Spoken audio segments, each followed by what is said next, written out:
Hello. आज हम lost spring का पार्ट 2 देखेंगे। पहले हमने इससे पहले जो स्टोरी देखी थी वो थी sometimes I find a rupee in the garbage, जो स्टोरी थी रैग पिकिंग के ऊपर। ये स्टोरी है I want to drive a car. ये बात करेंगे हम इसमें चाइल्ड लेबर की। जो अनीस जंग जो ऑथर हैं उन्होंने किस तरह से चाइल्ड लेबर की बात की है वो देखेंगे। तो शुरू करते हैं हमारे कैरेक्टर से। तो पहला कैरेक्टर है मुकेश नाम का लड़का जो एक मोटर मैकेनिक बनना चाहता है और बेंगल मेकिंग के काम में है। और दूसरी है हमारी नैरेटर अनीस जंग। शुरू करते हैं कहानी। इससे पहले अगर आपने चैनल सब्सक्राइब ना किया हो तो चैनल सब्सक्राइब जरूर करें, साथ में आइकॉन बेल भी प्रेस कर दीजिए जिससे आपको फर्दर सभी वीडियोस भी मिलती रहेंगी। तो सबसे पहले मुकेश क्या बनना चाहता है? वो खुद का मास्टर। मेन चीज़ वो नहीं चाहता है कि किसी भी तरह की कोई जॉब कर, वो अपने आप को खुद अपना मास्टर बनाना चाहता है। स्टोरी शुरू होती है, सेकंड स्टोरी है फिरोजाबाद की, जहाँ पर ऑथर मुकेश से मिलती हैं और उससे पूछती हैं कि आखिर वो क्या करना चाहता है। तो वो बताता है कि वो मोटर मैकेनिक बनना चाहता है। तो अनीस जब उससे पूछती हैं कि वो क्या जानता है कार के बारे में, तो मुकेश जवाब देता है कि पहले तो ही वांट्स टू लर्न, वो सीखना चाहता है to drive a car. Author को फील होता है कि जो उसके ड्रीम है वो एक मिराज की तरह है। क्यों? क्योंकि फिरोजाबाद जो है वहाँ पर धूल भरी भरी सड़कों पर इस तरह का ड्रीम कोई देख रहा है बच्चा, ये बहुत मुश्किल है। क्यों? क्योंकि वहाँ पर हर एक फैमिली हर सेकेंड सिर्फ बेंगल मेकिंग के बिजनेस में लगे हुए हैं। फिरोजाबाद जो है वो सेंटर पार्ट है इंडिया का ग्लास ब्लोइंग इंडस्ट्री में। जनरेशन के बाद जनरेशन वहाँ सभी लोग इसी बिजनेस से जुड़े हुए हैं। दूसरी चीज़, शायद इस वजह से पॉवर्टी का भी लेवल है। जो फिरोजाबाद है वहाँ पर बहुत सारे बच्चे बेंगल मेकिंग की इंडस्ट्री में लगे हुए हैं अपनी फैमिली के साथ। वहाँ के लोगों को ये नहीं पता है कि ये इलीगल है कि बच्चों से काम करवाना, वो भी ग्लास फर्नेस में हाई टेम्परेचर में, और छोटे छोटे डिंजी सेल रूम जहाँ पर बहुत कम एयर और लाइट होती है। अगर लॉ को सही तरह से एनफोर्समेंट किया जाए तो लगभग 20,000 या उससे ज़्यादा बच्चे इस तरह की हॉट फर्नेस में काम करने से बच जाएं, जहाँ पर वो लोग दिन रात काम करते रहते हैं। और ज़्यादातर बच्चे अपनी जो आँखों की रोशनी है वो उनकी यंग एज पे आने तक खो देते हैं। मुकेश जो है प्राउडली अनाउंस करते हुए कहता है कि उसका घर रीबिल्ट हो रहा है और ऑथर को अपने यहाँ लेके जाता है। वो जहाँ से जाते हैं वो बहुत ही गार्बेज वाली सड़कें, स्टिंकिंग लेन्स होती हैं, वहाँ पर छोटे छोटे डर्टी कंस्ट्रक्शंस होते हैं, ऐसे लड़खड़ाते हुए दरवाजे, मतलब जिन पे धक्का मार दो गिर पड़े, कोई खिड़कियाँ नहीं है। वहाँ पर जो रहते हैं लोग और एनिमल साथ में रहते हैं, जैसे पुराने ज़मानों पे प्रिमिटिव एज में रहते थे। जब वो एंटर करते हैं तो एक आधा हाफ बिल्ट जो है झोपड़ी सी तैयार होती है। उसके दूसरी तरफ सूखी घास पड़ी होती है और वहीं पर किचन में, जहाँ पर मतलब कि वुड फायर, मतलब कि लकड़ी का चूल्हा जल रहा होता है, वहाँ एक कमज़ोर सी यंग औरत बैठी खाना बना रही होती है पूरे घर के लिए। वो कौन थी? वो थी मुकेश के बड़े भाई की वाइफ, जिसको एक रिस्पेक्टेबल पोजीशन दे दी गई है बहू की। हालांकि उसकी एज ज़्यादा नहीं थी। बहू अब उसमें क्या है, उसकी एज कम होते हुए भी सारी जिम्मेदारियां उठा रही है। साथ में वहाँ एक कस्टम भी है कि जैसे उससे बड़े कोई भी है, जैसे मुकेश के फादर अगर घर में आएंगे तो उसको अपना कवर फेस जो है पर्दे से कवर करके रखना होगा, मतलब व्हील से रखना होगा। तो इस तरह का वहाँ कस्टम भी देखने को मिलता है और पॉवर्टी तो है ही।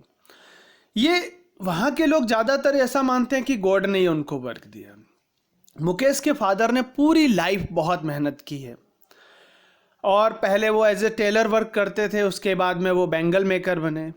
वो इतने पुअर रहे कि वो अपना घर भी रेनोवेट सही से नहीं करवा पाए और ना ही अपने बच्चों को एजुकेट कर पाए। ज़्यादा कुछ वो कर पाए तो बस इतना कि अपने बच्चों को सिखाया कि बेंगल मेकिंग की आर्ट, बेंगल मेकिंग कैसे बनाते हैं। मुकेश की ग्रैंड मदर ने खुद ही देखा था कि उनके मतलब कि ग्रैंड मदर के हस्बैंड ने कैसे वो ब्लाइंड हुए, और वो भी किस वजह से, जो ग्लास मेकिंग की पॉलिशिंग वर्क होती है उसकी डस्ट की वजह से। और वो ये मानती हैं कि जो गॉड ने मतलब can a god given lineage ever be broken, जो गॉड ने हमें दिया उसको हम कैसे ब्रेक कर दें, जो इस ट्रेडिशन है हमारा बेंगल में उसको हम कैसे बंद कर दें। उसके अलावा भी वो कहते हैं कि वो इस कास्ट में, बेंगल मेकर्स की कास्ट में पैदा हुए हैं, और इसके अलावा वो कुछ जानते भी नहीं हैं। जानते हैं तो सिर्फ बैंगल्स और अलग अलग कलर के बैंगल मेकिंग, इन चीज़ों को जानते हैं। अब बात करते हैं कि किस तरह से स्प्रिंग लोस्ट का जो टॉपिक है वो, उसमें ये बताया गया है कि वहाँ जो लोग बैठते हैं, बच्चे जिनको स्प्रिंग के तौर पे कहा गया है, बच्चे लड़के लड़कियाँ सभी अपने फादर मदर के साथ एक छोटी सी झोपड़ी में, डार्क रूम में, वहाँ पर ग्लास को कलर करना, उनको सर्कल में बनाना बैंगल, यही सब करते रहते हैं। और इस वजह से उनकी आइज़ जो हैं वो डार्क में ज़्यादा एडजस्ट हो गई हैं, लाइट जो है आउटसाइड की उससे बेहतर। और कई बार यही होता है कि वो जब तक वो अपनी एडल्ट एज में आते हैं बच्चे, तब तक वो अपनी आईसाइट खो देते हैं। ऑथर यहाँ पर ये चीज़ नोटिस करती है कि एक यंग गर्ल है सबिता नाम की, उसने जो एक पिंक ड्रेस पहनी है वो बिल्कुल पिंक कलर उड़ सा गया है, फेडेड पिंक कलर, और एक एल्डरली वुमेन के बाजू में बैठी है और वो बैंगल मेकिंग का काम, शोल्डरिंग का काम कर रही है, और वो इतनी तेज हाथ चला रही है जैसा लग रहा हो जैसे मशीन हो, ऐसे मशीन, मतलब वो शुरू से जब से वो संभाला तब से यही करते हैं, तो अब इनकी मास्टरी हो गई उसमें। अनीस को ये जान के बड़ा अजीब लगता है कि शायद ये सविता को ये भी नहीं पता है कि इंडियन वुमेन के लिए ये जो बैंगल्स हैं वो कितनी पायस हैं, कितनी पवित्र हैं। और आयरनी तो इस चीज़ की है कि अभी तो वो बस अपने काम में लगी हुई है, लेकिन जब खुद वो कुछ दिन बाद ब्राइड बनेगी और ये सब चीज़ों को खुद वो पहनेगी, तब वो इन चीज़ों को समझेगी। उसके बगल में जो वुमेन बैठी है वो एक मतलब बहुत ही ड्रेंड वॉइस में कहती है, जो द ओल्ड लेडी बताती है ऑथर को कि उन्होंने आज तक अपनी एंटायर लाइफ में कभी भी पेट भर के फुल मील भी नहीं नसीब हुआ है, मतलब इतनी पॉवर्टी है, तो वो बच्चों के लिए कहाँ से कुछ बेहतर करें। हाँ, तब जनरली ऐसा कहते हैं कि मानना है, ये हम कह सकें कि मुकेश के फादर ने जो अचीव किया है बहुत सारे लोग पूरी लाइफ टाइम में अचीव नहीं कर पाते हैं। एटलीस्ट उनकी घर पे एक छत तो है, और साथ में ऐसा कोई घर नहीं मिलेगा फिरोजाबाद में जहाँ पर पैसों की किल्लत ना हो। कुछ भी नहीं बदला यहाँ सालों साल। क्यों? क्योंकि सालों साल की हार्ड मेहनत के बाद उनके जो सपने हैं, उनके जो होप्स हैं, ड्रीम्स हैं, वो सब किल हो चुके हैं, मर चुके हैं। ऑथर वहाँ एक जो ग्रुप है यंग मैन का, उनसे पूछते हैं कि क्यों नहीं तुम लोग अपने आप को कोऑपरेटिव सोसाइटी चलाते हो, क्यों मिडल मैन्स को कम दाम में बेचते हो और वो लोग तुमसे अर्न करते हैं। तब उसको पता चलता है एक कड़वी सच्चाई। वो कहते हैं कि अगर वो ऑर्गेनाइज बना लेंगे तो उन्हें जेल में डाल दिया जाएगा, इसलिए कि उन्होंने कुछ गलत किया है, और उनको मारा पीटा जाएगा, उनके साथ उनको टॉर्चर किया जाएगा, क्योंकि उनका कोई लीडर नहीं है।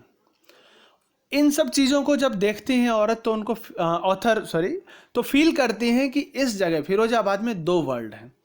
एक सोसाइटी, एक वर्ल्ड वो है जिसका जो बिल्कुल पॉवर्टी में है, एक कास्ट जो बोलते हैं ना, बहुत लोअर कास्ट में है, पॉवर्टी में जहाँ जन्म लिया है, जिनका बहुत एक्सप्लॉइटेशन होता है। और दूसरा वो वर्ल्ड, दूसरी वो सोसाइटी जो उनका एक्सप्लॉइटेशन करते हैं, जैसे साहूकार जो उनको ब्याज पे पैसे देते और उसी को वो डेट ट्रैप में फंसे रहते, मिडल मैन हैं, पॉलिटिशियंस हैं, लॉ मेकर्स हैं, पॉलिसमैन और ब्यूरोक्रेट्स भी। वो लोग एक ऐसे बर्डन में हैं वहाँ के लोग कि हर बच्चे ने भी एक्सेप्ट कर लिया है कि जो उनके फादर्स ने किया है वही वो करेंगे। कुछ भी अलग करना चेंज को चैलेंज करने जैसा हो जाएगा। मतलब कोई चेंज बोलते हैं डेयर टू चेंज। क्यों? क्योंकि अगर कोई भी कुछ नया करने के लिए कोशिश करेगा तो समझ लो ये सोसाइटी चेंज करने जैसी होती, और ऐसा वहाँ कोई भी नहीं करता है। लेकिन ऑथर को इस चीज़ की खुशी होती है, वो देखती है कि मुकेश जो है वो थोड़ा डिफरेंटली सोचता है। वो लड़का एक होप से भरा हुआ है, उसके ड्रीम जो है मोटर मैकेनिक के, वो उसकी आंखों में अभी भी अलाइव हैं और वो हर हाल में रेडी है वो अपने ड्रीम को फुलफिल करने में। ऑथर मुकेश से पूछती भी है कि वो प्लेन उड़ाने के लिए क्यों नहीं सोचता है उसके बारे में। मुकेश कुछ भी जवाब नहीं देता है, नेगेटिवली साइलेंट हो जाता है। और वो कहता है कि जो उसका कार का ड्रीम है वो उससे खुश है, क्योंकि ये जो फिरोजाबाद है यहाँ कार बहुत हैं, इसलिए वो उनको ऑब्जर्व करता है, देखता है और ये इच्छा हुई है। बोले फिरोजाबाद में तो जो वहाँ इसके ऊपर से तो एरोप्लेन भी बहुत कम उड़ते हैं, उस वजह से उसने वो ड्रीम नहीं देखा है। तो यहाँ ये स्टोरी ख़त्म होती है। आई होप आपको ये स्टोरी पसंद आई होगी, और वीडियो पसंद आया हो तो लाइक करें। कोई डाउट है, कोई क्वेश्चन है, आप पूछना चाहते हैं तो आप कमेंट करके पूछ सकते हैं। Thanks for watching this video. Channel को सब्सक्राइब करना ना भूलें। Thank you.